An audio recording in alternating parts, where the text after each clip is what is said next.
Koyale non petoye, klivi mena gbedeswo, ahosu beru taranon bile hamitoa, ahogbe so kaboye kagburu peme.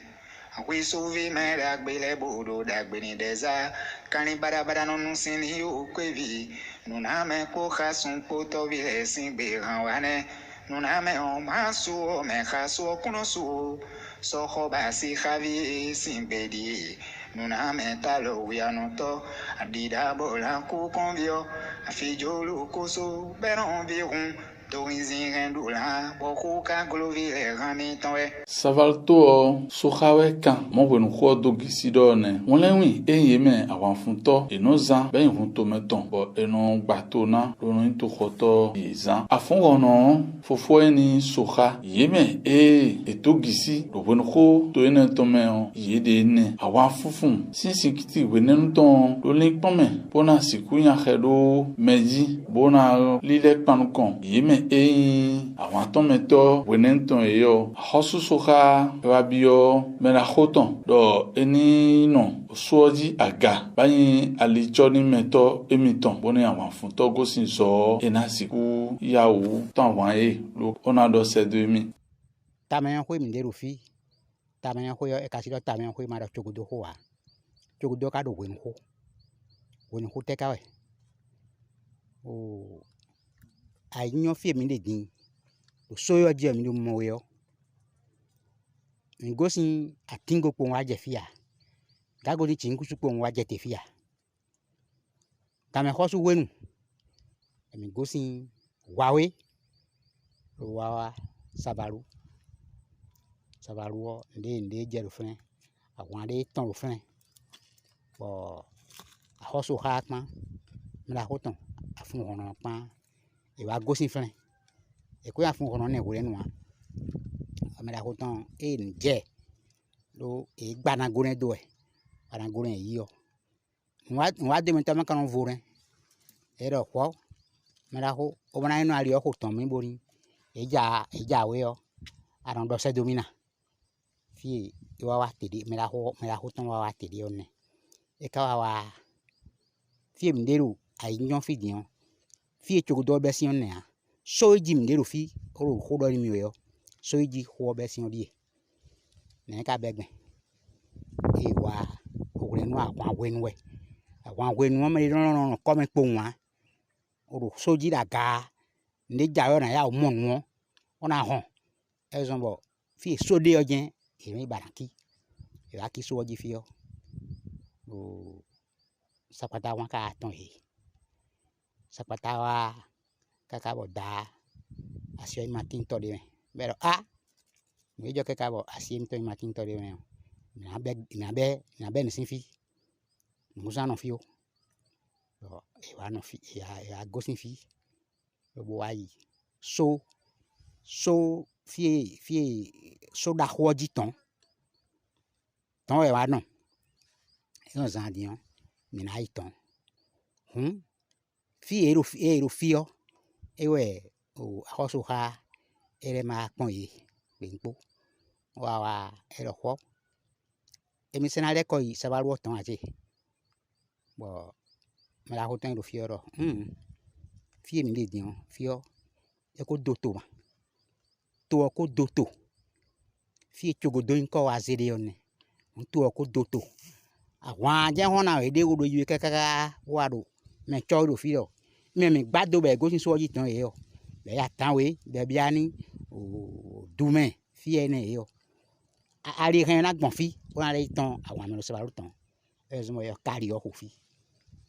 afun hono nko e wa ton le one fi mi de dion o to gli nítorí koko be hen na mole o mi so mo de mo o mi na mo do kho yo de le we ro fi o do wenu ko e zo bo e wa zi kho ni le blu fi bo akhosu e wa gbon ku do jin yo e wa zi ali ton jimbo tro mi na blue fi lo do bo e na yin o nu flinsin temede pe so nton bo mi na mo e we zo mo kho yo ni le fi o mi go si video mi na yi so e ko do bo me mi ton wa je yi gbon ku do mi na yi gbon so ni yi di ni o yin me koko de ya nka mo peri we ne da mi ton do zin poji do fi o we nu akhosu gan de gbe si we nu we e do e go si fi bo yi ton et nous sortons maintenant ni do eblo me khokonu a ko tonton be tun do mo kaka je fi mi de dion mais diton e to a ruzu kun je mani amo mo yigbon ne bo mi me khoko ba etun bo e ton teme no so ni ovo e nte no wa di mo no se na ko so e no blo mo de ya donc edo alide bo e zero fne e wa ro flen on e wa sen sapata e kunpa zo akondo ton be wa go sin apaye pe e so do wa je ala devonu ono apa de vo pe ni so bo sapata ho me wo a ho so man we gbado e mare mi na le wa iso de vo ji ai donc so ji die mi wa donc oyin so jinu bo nchogodo nu kege tin bo fi egbon ko cho mi to ai plero doton so ji fio o kwekata na bile wero fi ona mo pasasa edi yin fi mi le ro fi di han donc avla mi fio eno yoro pasasa me yin pasasa nro chogodo fi di han fi e gosin boa iro doton mo pasasa na mo tamen le ko yo iro nte ona mo apayon te e ko yo ira jame fi o ma apayon te e ko yo ona mo alo fan ko wenwe mi ro do jesin so yi we yo alo fan we yin ahosu oro fi o je do donc e wa isun san no d'autant in fuye sun sa yin ya donc les filles yin bon e won be jin yo wa chogodo ni ro soje do me bi ko tun ro me no soji dia ye we ojin wa je do be ro soje do bo nka ko ti me lo ton mi dia ro re me ro sawa ton po me fi e po ndu po yin o pe toro po lewe grand frère me la ko o akoso so ha ton we wa je fi e sin kun kan me we mi te di me ko jire fi jibo mi se ne le bi o kun kan po me di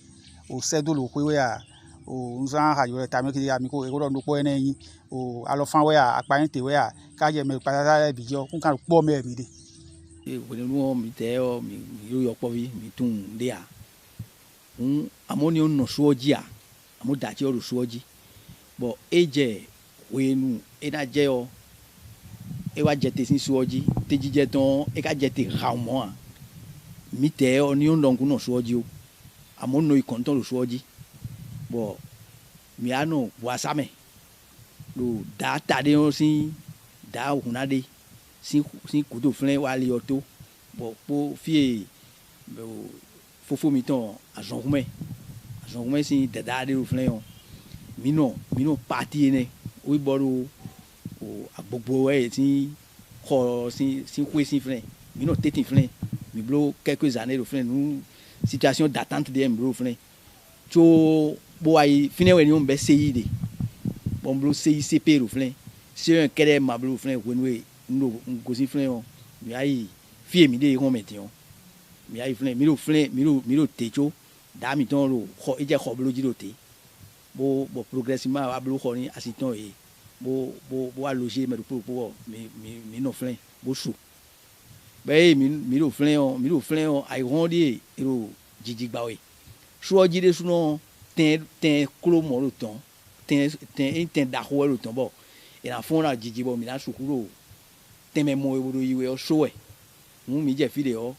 atin gaja de lo ton o pasati alo fe un kan so de suno e ji e wo lo pla bo me bi na mo ten anu e so bo jete sin ton ne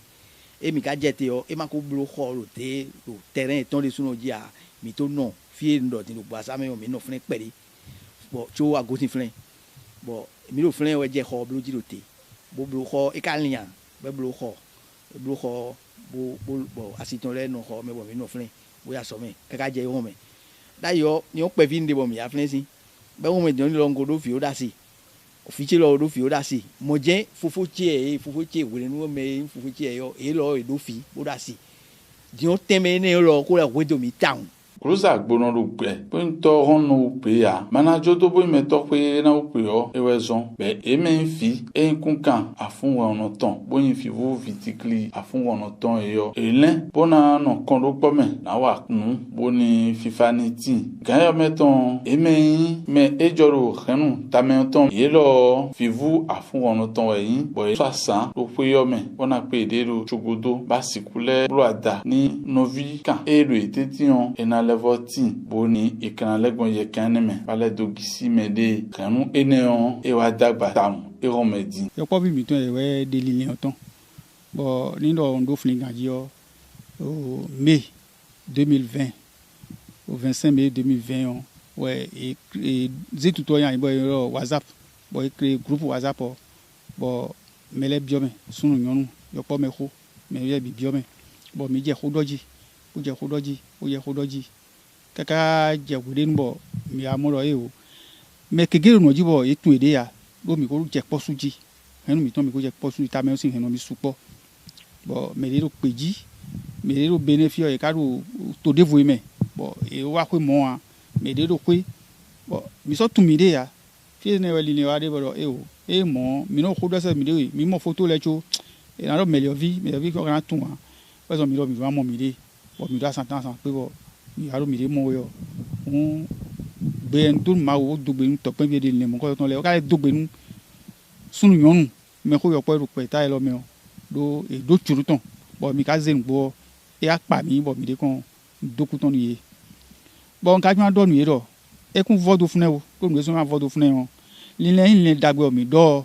en do mi ma place do ganji bo hen le mi hen gbin a bo ni yin kon ha nyan we ran yin bo mi do na blo ganji ton bo fie na fi o je ku do mi ton le o yi wa moro so bo na moro titoro hen we lo me do mi do ko mi o family okun family pe bi o ekun family pe bi o en ti to ma ka de me o moena suporo o yovoro effectif mais to ma kan wen de one kun enewe nyan bioro mi kenkle bo wule ganji le mi ko wule gwen ne o mi majodo o tagba o very jande bo nde janti be mi so be ko mi be fe be ma eblo be ma do ve a nu bijan do ve e ka do ve mo le do tito me do besu so me de wan yin do na bo ze o e we so no na ve gba lo pare jan eno mo lureji bon kon ino ti enewe nyan bioro popo mi ton le bo mi kenkle bo ze no ganji bo ni pa mi bo nyan bio do me mako wa tito mon ko to me ale o e lo yin tenku bo bio mi me bo mi na hemide bo na hemide gbangban bo le mi hemide gbangban wo hemide bo wan yin ti on ene on bele na do sisi nu mi enewe nyan bio mi e romedion khenu eneon bida khoda kho e wa bu de me e ka jo dokun do ni fivu iyeton e be do na toju aso pan kondo po no vi ton pan we dogbe ja ekupla won yin ni no so e do na yin wa ni no so e do na pratique won yin wa lo meton do na ro de won yin khleme e to enjo sepo mi do nu kon ko ton e wa yin do eyin e ma ba me blo me ha me blo we o ma be mo ha kunu wedo we me dawe me powe do pe me nawe ho me sikeze no ma tun ya epo honu ene to mi na ene yin do po do me hu a lokwe hu gata e hu genwe ene to e so hu de a lo si o me bo kan e we yin do o so hu ba ma o tu epo be pawe ya be yin do po owe go alidagbe yin bon khlewe owe go we yin do tonu sise ni me yin me khokhonu we on a setodi e bionde ona no blo e zonde ona blo e memo na da fozon ni yodo so keke ji ona jete lo ya gban iren o so ikogbe ni o le so idi son gbesulene le jebo wa lo eduna zanlene do o ma do wa lo ne zanwe a nuna me e takwigwe do bokado be ka wa biowe ne takwibo jewe rodwe be wa bio jewe na jebo do nele bio eno su adile do pe do su ejo ewe no be o ma jo su de aso hu be su o o ma no wa dagbe aso hu mo dagbe ya e do don ne ke do recevoir no gbo ta me yon ejifi sun o di nyonu kege koko ni ni ero fi dian fi gbe ton ta tan ton we teji ni me owe adare ne karo pupo we dian we ogbe nte de one nte sun lo kuku e o mo je yon lo kuku e one ma o kana wa so tan pa so e mi gan wa ena so dako ena so dagbe nu kwe o nu to o bo fi mi tan era su kwe dian yo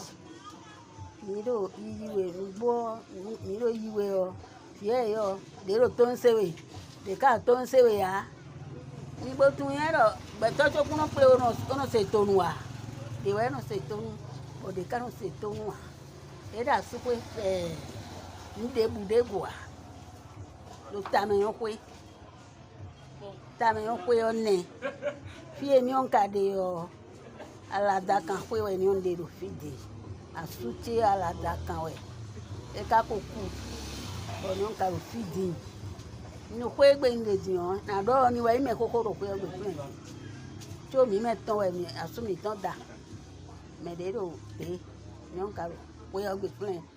nde bukaro do jewe ro fun ya nde na je do ono lo bo ne no je do wa Peyanto, atanto, runuto, poruto, pitovie, etogisi, mede sowe, petoti tengbe, yi eton, lotajio, yi mede, bono bauto meme, bukayin, menu kundeji, fidejan, ni emoedeo, yi mede, bo enona jidide, bono yi kanjeu, medogisi, jidide, togbo, eton. Kenu, ewa je flen yo, akpayonite, alofan, tameyon, kenu, enede suo, pitojen enoleyo ero, sojinu, tameyon pisunu sedolo ton e kanu tameyon ton ewa glo ada kaka bo isono tun ede ya mede na mo sin wenu sodo te o wede nu benale dogisi ede enayin memomo e ba mede po beni be wacha olele mo mede sinu wa lofi yonu sunu kanu tameyon ton konagosin fide na wa bi wena nu wede nu bero yemeyin fi sunu yonu bidai ni konlopo natin na wanu bono vika chicha enati bo ekanale mu ni eme jonjoja eja we boni wan do ni asodagbe wa ni siuti